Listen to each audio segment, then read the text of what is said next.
igreja de Éfeso, tantas obras, tanto labor, tanta perseverança. Só que Deus trabalha sobre fundamentos. Tenho, porém, contra ti que abandonaste o teu primeiro amor. E a situação era grave? Ora, só você seguir lendo. Ele diz assim, lembra-te, pois, de onde caíste. O que significa? Que uma igreja, mesmo caída, um cristão, mesmo caído, ele pode ter boas obras, ele pode ser perseverante, ele tem labor, ele é zeloso, ele não suporta os maus, os falsos apóstolos, os falsos mestres, o falso ensino. Ele pode ter todas essas características positivas? Claro que sim, o texto diz. E ele pode estar caído? Sim. Lembra-te, pois, de onde caísses. E o que o Senhor diz para ele? Arrependa-te. Arrependa-te. E volta e pratica as primeiras obras. Essa é a E a palavra. gente não se arrepende. A gente se acha certo. A gente sabe tudo. A gente critica o outro. A gente nem ouve o outro. E acha que isso é ser cristão. Que pena. Não é.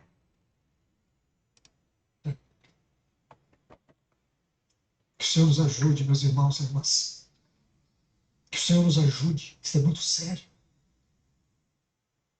E aqui nós temos o ponto de partida, a superficialidade.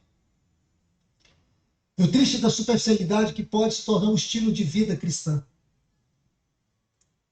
Porque a superficialidade é parte da nossa cultura social. É parte da cultura do homem moderno.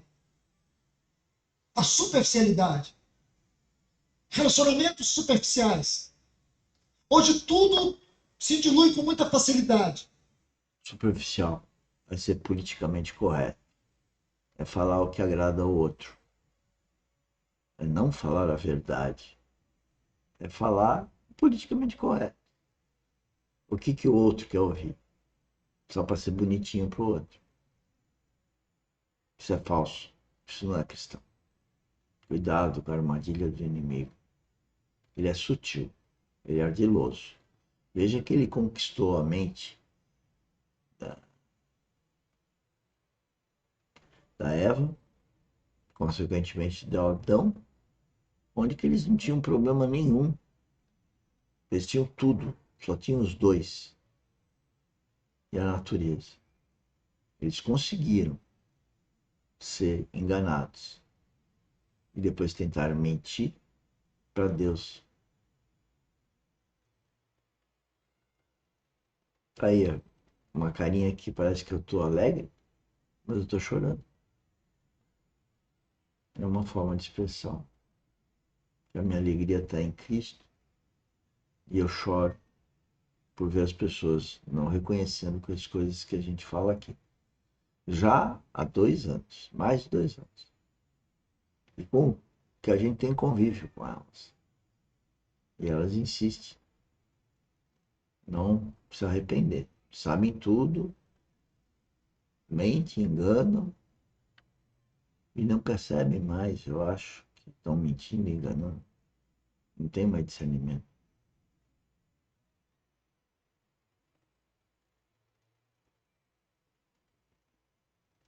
Não acredito que o inferno pode ser o local onde elas vão viver eternamente. Não acredito. Para quem acredita, é triste. Você ama a pessoa.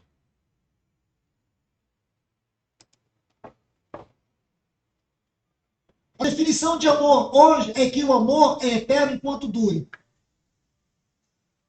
E com isso, o número de divórcios tem se alastrado, mesmo no meio daqueles que se dizem cristãos ou parte da igreja do Senhor. E nós vamos encarar isso como normalidade? Nós vamos esconder essa palavra?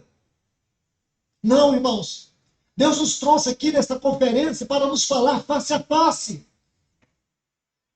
Porque pode ser que muitos aqui talvez vieram para esta conferência como sendo uma última chance. Talvez muitos aqui vieram com seus casamentos destroçados. Talvez muitos vieram aqui com seus corações profundamente feridos. Porém, eu quero te dizer, permita que nesta noite, permita que nesta hora, a palavra de Deus não seja roubada da sua mente, mas que ela tenha um poder eficaz de penetrar, de aprofundar, de cortar e de dividir tudo que é alma, tudo que é espírito e mudar a sua condição, mudar a sua situação. Como diz Lucas, que você creia e seja liberto. Que o Senhor mude o destino da sua alma. Amados irmãos e irmãs, vamos aqui para a parte final. O outro ponto dessa parábola do semeador. Mateus capítulo 13, versículos 22 e 23.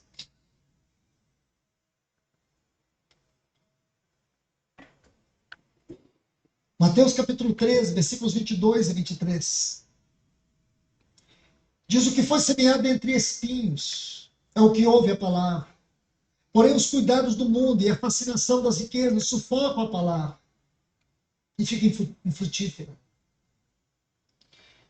Aqui nós temos sinais evidentes de superficialidade. Veja o que Marcos diz no versículo 19 do capítulo 4. Marcos 4, 19 está assim: mas os cuidados do mundo e a fascinação da riqueza e as demais ambições concorrendo, olha que nota importante, concorrendo. Interessante que a palavra grega para esse vocábulo aqui, concorrendo, significa das afeições que entram, afeições externas que entram na nossa alma. Estou vendo aqui. Mas vamos tentar clarear esse versículo, porque ele é de uma extraordinária riqueza. Vamos usar aqui Lucas capítulo 8, versículo 14. Então, Marcos, só concluindo, Marcos diz assim: e as demais ambições. Aí vai dizer assim: os afetos que entram na nossa alma sufocam a palavra. Está vendo? Agora vamos olhar Lucas capítulo 8, versículo 14. Aqui caiu entre os espinhos, são os que ouviram, e no decorrer dos dias, Lucas coloca esse detalhe, no decorrer dos dias, foram sufocados com os cuidados, riquezas e deleites da vida, os prazeres. Porque há um outro sinal que é a grande característica da nossa geração, o hedonismo. Amados irmãos, Esse é o grande problema, né? Hedonismo. É quando a gente age no bem próprio. E o que eu vejo nas pessoas é isso. Elas estão fazendo as coisas, são politicamente corretas, falam o que a gente quer ouvir, agradam o nosso coração. Aparentemente é tudo certo, mas elas estão fazendo tudo aquilo por um interesse pessoal. Não é para o interesse comum, não é para servir o outro. Senhores, eu vejo isso direto e reto. Me entristeço, porque a gente cai na cilada do inimigo, mas daqui a pouco percebe, por causa do Espírito Santo, que a pessoa está sendo politicamente correta. Mas, espiritualmente, na mão do inimigo. Isso entristece a gente.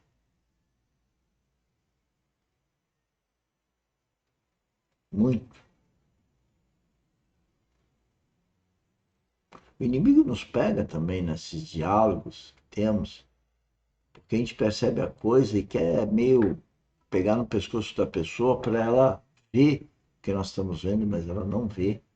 Se você pega no pescoço, ela ainda te processa, porque você está batendo nela ou qualquer coisa assim. Então, a briga que tem no interior do Filho de Deus, que é o espírito e a carne, é uma briga terrível. Vamos escutar mais. Às vezes eu chego a pensar que se a sociedade, a geração de Sodoma e Gomorra fosse ressuscitada nos nossos dias, essa geração teria vergonha da nossa sociedade caída. Porque se tem algo que também caracteriza a nossa geração, além da superficialidade, é o hedonismo. A busca pelo prazer. Vejamos, vamos entrar em alguns pontos aqui. Eu quero que você observe, em primeiro lugar, o termo espinho. Porque esse termo ele tem a ver tanto com sofrimentos como também com fraquezas da nossa carne. Lembra que Paulo tinha um espinho na carne? Ele chama esse espinho de um mensageiro de Satanás que o esbofeteava. Então, isso tem algo a nos dizer. Agora, é curioso que o vocábulo usado ali, em 2 Coríntios, capítulo 12, quando Paulo fala de espinhos, a palavra ali, ela dá um forte significado no texto original de obstáculo. São obstáculos. A palavra é ministrada, mas existe obstáculos. Ela foi ministrada num coração cheio de obstáculos. Essa é uma forma de você parafrasear e compreender esse texto com muita facilidade. São os obstáculos que existem no nosso coração. Vamos entender isso. Observe bem. O outro ponto que eu quero lhes mostrar é o termo cuidado, quando diz assim, e os cuidados do mundo, lá no versículo 22 de Mateus 13, os cuidados do mundo. Interessante que esta é uma infeliz tradução. O termo grego aqui, merimna, que significa ansiedade. Ansiedade. Não tem nada a ver com cuidado. Fica até difícil de, às vezes, entender, mas o termo aqui, merimna, significa ansiedade. Então, diz assim, o que foi semeado entre os obstáculos, que são os afetos que entram dentro, os afetos externos do mundo, que roubam os nossos afetos espirituais, sufocam os nossos afetos espirituais. E aí a palavra fica impedida de agir. Mas não só isso. Aí ele vai colocar essa nota tão importante. Ansiedade.